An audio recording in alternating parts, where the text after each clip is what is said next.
Are we able to actually see the hidden searches behind ChatGPT?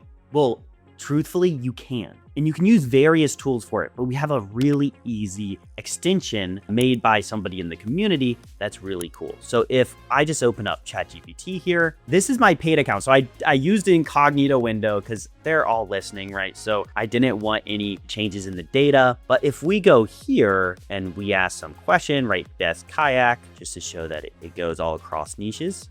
One, we can see it's searching the web, right? It's not lying to us. It searches the web, and then we can see how this goes. And now let me see if this was tracking results. Here we go. So this is the GPT query extractor. And so you can go on the Chrome extension store, download it. Some lovely person made this, probably with Claude code, and it works decently well. And so already we can see the core prompt here is best kayaks 2026 reviews. So that's sort of the query that it's researching with as its primary query. And so again, it doesn't necessarily research Google. This is kind of the weird place, is a lot of these AI systems don't tell you what platforms they're researching on. So it's either an internal search engine that searches the web, it's Bing, or it's Google, right? Something along those lines we can assume is true. So as you can see, in this case, there was only one query, but sometimes there's not. So if we search best mold-free coffee, something along these lines, and open it up here, and we can see it's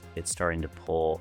Yeah, so this time it has 3 searches for that one query. So we can, copy these, search them on Google or whatever we want. You can see it makes these long searches sometimes, which is kind of interesting. And then you have all kinds of content here. And so these would be the query fan out, where it's looking at different things. It's looking at third-party tested, 2026, a USD organic, right? So it's already kind of connecting a lot of these ideas, what we call entities in the SEO space. And this tool is really cool because you can also add in a bunch of different prompts here and then get a ton of query fan out. So then you can understand the types of searches on the internet that the AI like ChatGPT or other ones are actually using to find and research their products.